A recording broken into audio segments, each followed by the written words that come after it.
On the news, to make the Apex Bank accountable, bill to amend the Central Bank of Nigeria Act has passed second reading.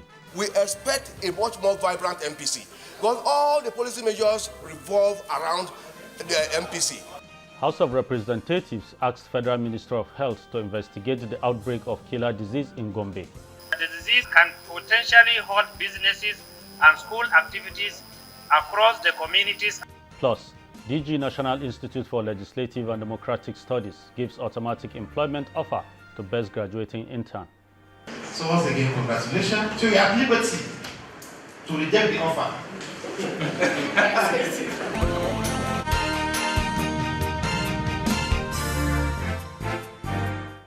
A very warm welcome to Wednesday's NTA Parliamentary News, reaching you from Abuja, the nation's capital city. I am Abubakar Galadima.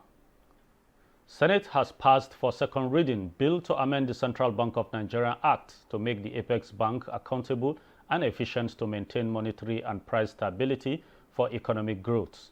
Also passed for second reading is the National Drug Law Enforcement Agency Act Amendment Bill to strengthen the capacity of the agency at tackling the menace of drugs and narcotics abuse and trafficking. National Assembly correspondent Lami Ali reports on these and other considerations during plenary. The CBN Act Amendment Bill, sponsored by the Chairman and members of the Senate Committee on Banking, seeks fundamental changes to the Act.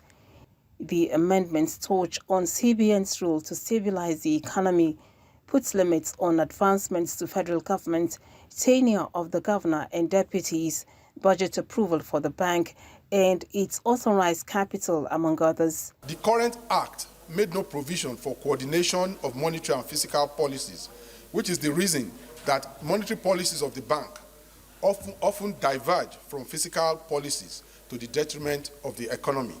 We expect a much more vibrant MPC because all the policy measures revolve around the MPC. 5 years will be sufficient for somebody to try his bit and leave for others to take over. If there will be any need for the government to overdraw its account, and you say they should pay within 3 months, that will be too short. The last time CBN Act was amended was 16 years ago.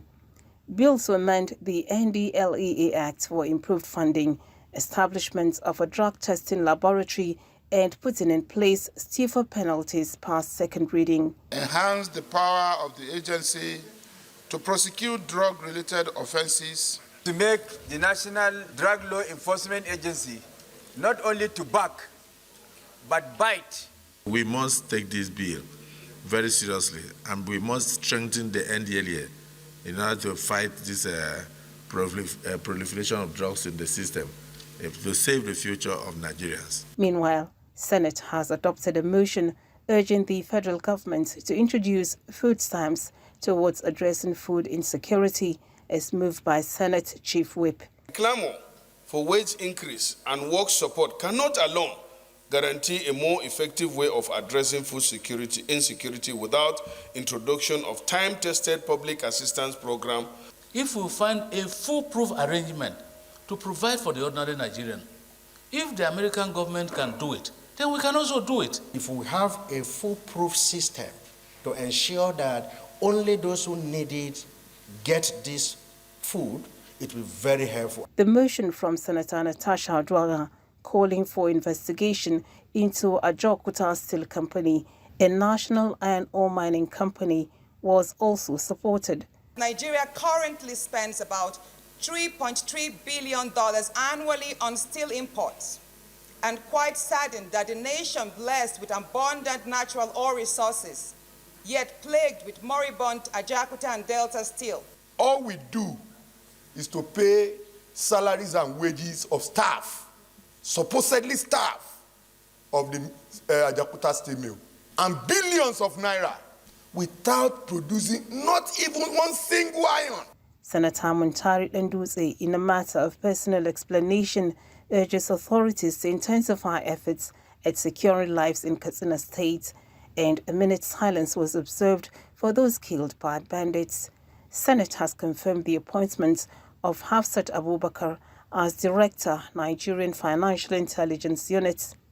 President of the Senate brought to the notice of the lawmakers President Tinubu's request to confirm appointments of board members of Asset Management Company of Nigeria, AMCON, and also approve the removal of the Chief Executive of FCCPC, Babatunde Erukara, over inability to effectively discharge duties. From the National Assembly, Lami Ali, NTA News. Still on the Red Chamber, driving Nigeria's technological advancements and innovation in agriculture, transportation and renewable energy are the focus of National Agency for Science and Engineering Infrastructure, NASENI, in the quest to become technology hub of Africa. This was brought to the fore during a oversight visit by the Senate Committee on NASENI to the headquarters of the agency in Abuja. National Assembly correspondent Isa Mohammed reports.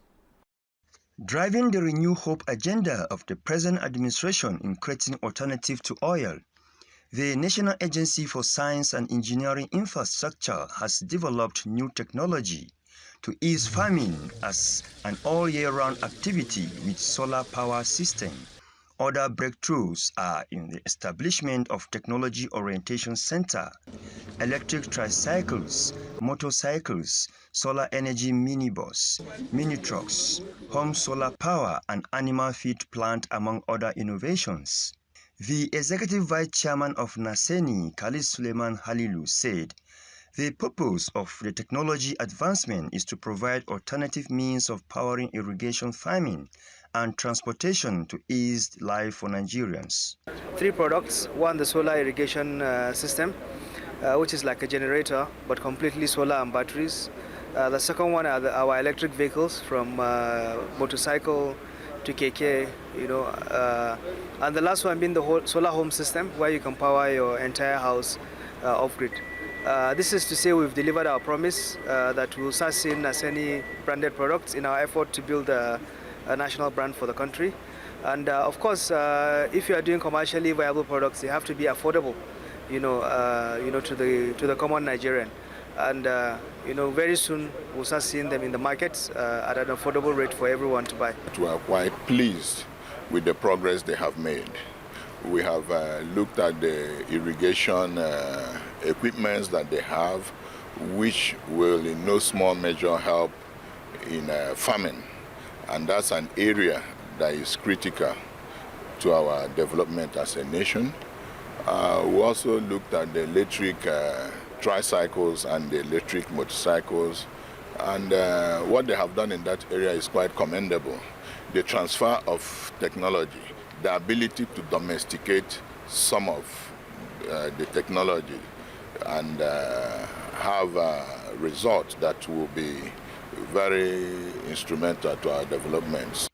Committee members encouraged the agency on quality assurance and durability of the materials, as Nigerians' expectations are high to boost agricultural production and ease transportation challenges. In Abuja, Isa Muhammad, NTA News. In the meantime, the House of Representatives has asked the Federal Minister of Health and Social Welfare to urgently deploy its personnel to investigate the outbreak of a strange and yet to be identified disease that has killed about 30 persons in Nafada local government area of Gombe State. This is sequel to a motion moved by Representatives Abdullahi El-Rashid on the floor of the Green Chamber. National Assembly correspondent Mitaire Ipen reports on plenary proceedings. Madam Kumu, please. Adopting a motion of urgent public importance, the House notes that the strange disease in Gombe State has proven to be beyond the expertise of the state health authorities.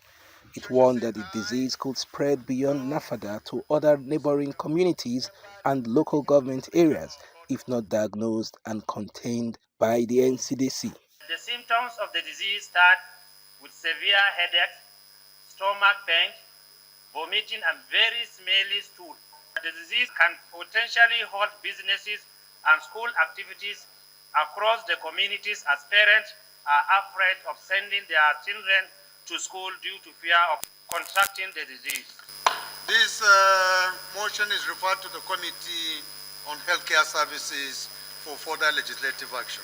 In another motion, the House asked the Nursing and Midwifery Council of Nigeria to suspend the implementation of its revised certificate verification guidelines for nurses and midwives. Lawmakers pointed out that the revised guidelines contain stringent requirements that are generating controversy. The requirement for 2 years post-qualification experience before verification of certificate.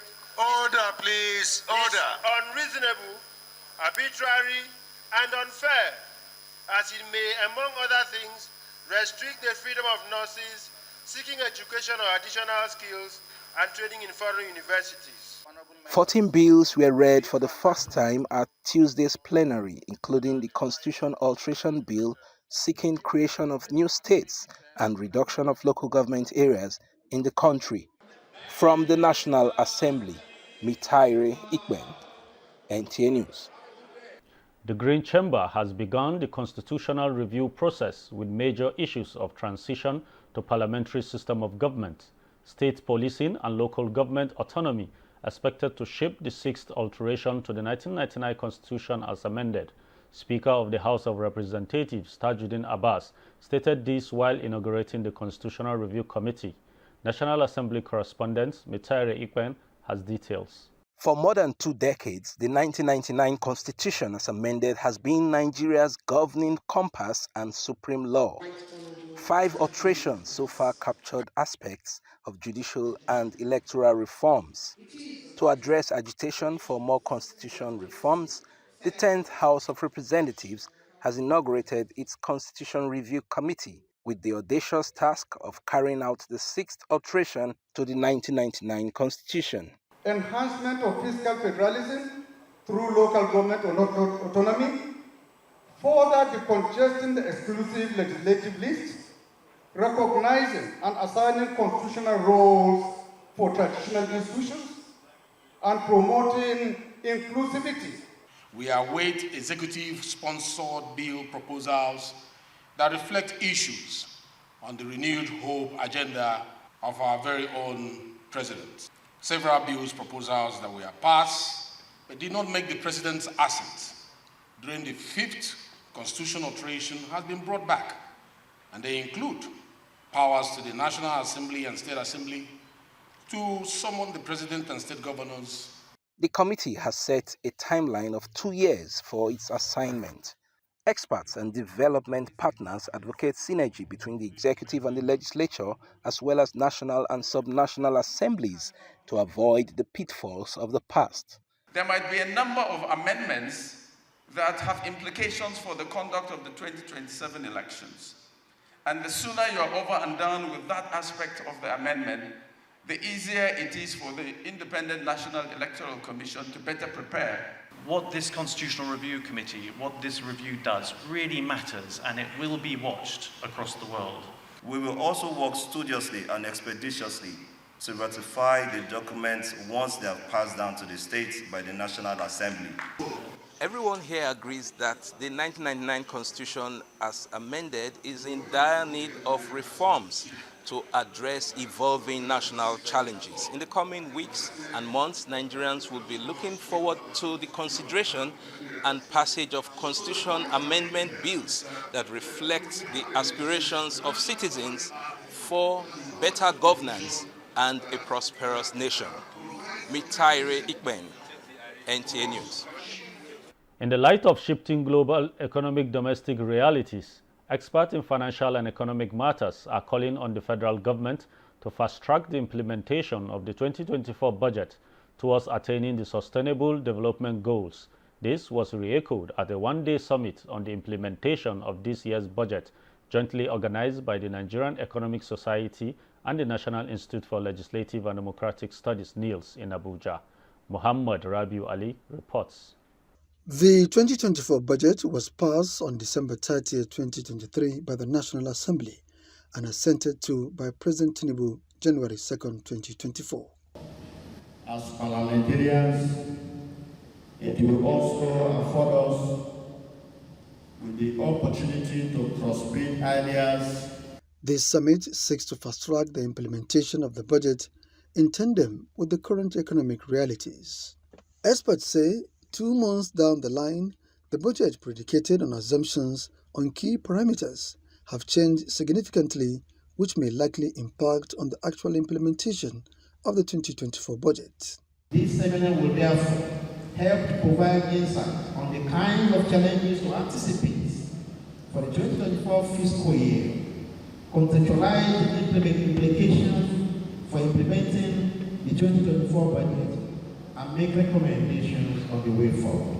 At the time the budget was signed into law, the assumptions were that oil price will be $77.96 per barrel, oil production of 1.78 million barrels per day, a GDP growth rate of 3.88%, inflation rate of 21.4%, and exchange rate of 800 naira per dollar. Food inflation is skyrocketing. Despite all the efforts of the present administration, and we should know that this decade, this problem we are facing today, is the ills that we previously avoided not taking care of. It is expected that the outcome of the summit will help to navigate the present socio-economic challenges confronting the nation and reposition the country on the path of development. Meanwhile, a 3-day workshop on strengthening research capacity and grantmanship skills of NIS staff kicked off to enhance research capabilities and utilization. Muhammad Rabiu Ali, NTA News. Time to go on a break. Parliamentary news continues after. Do stay tuned. Are you looking for a short channel to make your business, goods and services go viral? Look no further, as NTA Parliament is your short channel. Take advantage of our wider reach and advertise your products and services on NTA Parliament DSTV channel 370, GoTV channel 126, StarTimes channel 306, and Free TV channel 706. For more inquiries, contact the Marketing Department, NTA Parliament, NTA Headquarters Area 11 Garki, Abuja, or call these numbers 080-383-40464 or 080-770-78055. NTA Parliament, strengthening Nigeria's democracy. Welcome back. The Ogun State House of Assembly has stressed the need for the state government to immediately consider an improved funding for the agricultural sector and provision of loan facilities to farmers to boost food production. The lawmakers also want full implementation of the state animal grazing regulation and cattle ranch establishment law 2020 to ensure the safety of farmers on their farmlands. Parliamentary correspondent Yemi Dalemo has details. The lawmakers took turns to commend the state governor, Dapo Abiodun, for taking swift action to put in place short-term incentives and palliatives to address the economic hardship affecting residents of the state. The lawmakers posited that the palliatives will go a long way in addressing economic hardship. Now, the major thing we know that in production, we should think about production and consumption. That our agri sector, we should put more there to help our farmers, give them security and also to support them. And this support should be directly. We want to employ the executive to quickly and swiftly work on anti-grazing law so that the farmer will have easy access to their farm and as well reaping the fruit of their hard labor. Mr. Speaker, I want to employ our people in Ogun State to give the governor some time as he rolls out all of these benefiting and benefiting programs that we had yesterday. I also want to remind the government that agriculture is the bedrock of all nations. On the long term, I want to advise Mr. Governor to look at the anti-grazing bill that have been passed by this House, particularly in the area of tax cost, because we need to produce more food, and in doing that, we also need security. The Speaker of the House, Right Honorable Oludaisi Elemide, called for transparency in the distribution of the palliatives and admonished government to adequately fund the agricultural sector to serve as a lasting solution to the current economic hardship. And we appreciate him for his continuous they are in action. All I will just implore is that the people that will be charged with the implementation of all these short-term policies should be truthful, they should be faithful, they should be honest. Governor cannot go about distributing rice by himself. He cannot drive all the buses. He cannot implement anti-grazing bill by himself. He's only one man. But those that will be charged with all this implementation. The lawmakers knows that the growth and development of the nation remains the collective responsibility of everyone. In Abuja, Yemi Dalemo, NTA News. A bill to mandate premarital testing for HIV/AIDS, hepatitis, and sickle cell has passed the second reading at the Kano State House of Assembly. Samira Shira reports on these and other engagements in the hallowed chambers. The bill, which is a private member bill, is sponsored by Representative Musa Alekachuku, with a view to reduce the spread of HIV/AIDS and hepatitis among the populace, alongside crippling the high number of children born with sickle cell anemia.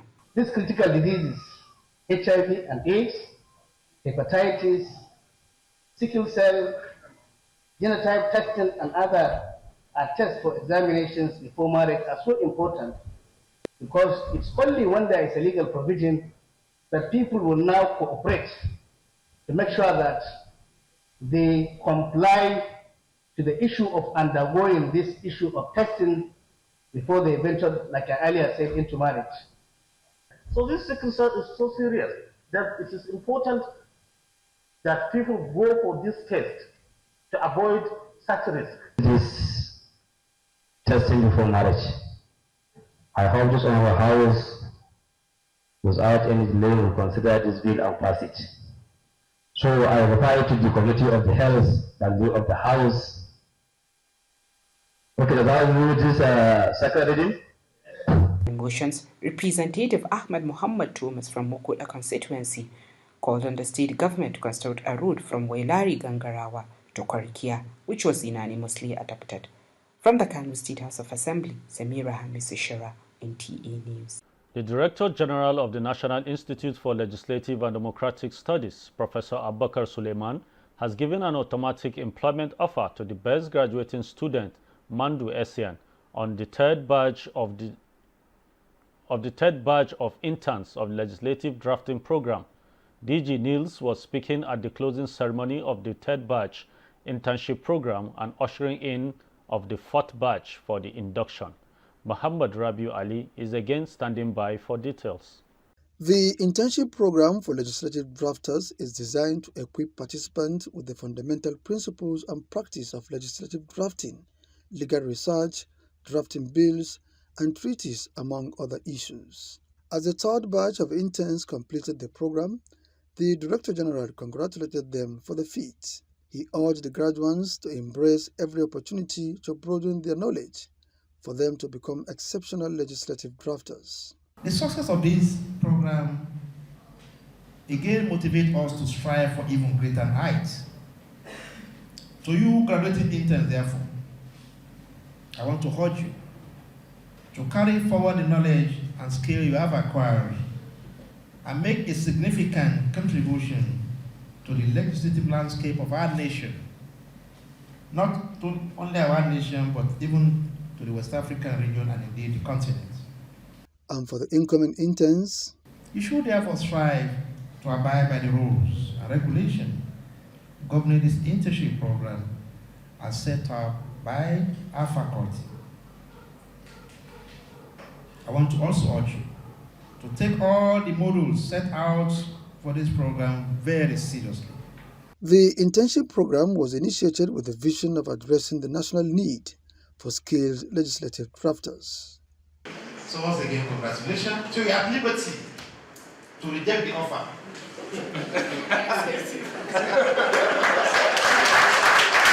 Muhammad Rabiu Ali, NTA News. Relatives, friends and well-wishers converged at Gombe Central Mosque to witness the wedding fatia of Nafiu Garba Umar to his heartthrob Fatima Suleiman Pantami over the weekend. The groom is the youngest brother to the General Manager of NTA Parliament, Abdullahi Garba Birnin Kudu. Zara Adamu tells us more. Having fulfilled all the requirements of marriage, Nafiu Garba Umar and Fatima Suleiman Adamu are pronounced husband and wife. The couple are advised to exhibit patience, tolerance, and love each other to attain tranquility and peace, as well as procreate and establish family. The husband must be fair, just, and must be always up and doing in taking care of his family. The wife must be submissive, respectful, and she must always be ready to please her husband. They should be trustworthy to one another. They should stay together with understanding.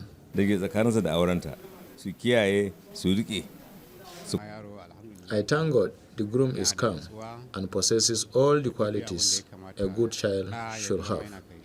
They should stay happily together. I wish them the best of Allah's blessing in their marital life, and I wish to advise them to continue to exhibit the moral training given to them by their parents. When they look up to their parents, they have been married for many years.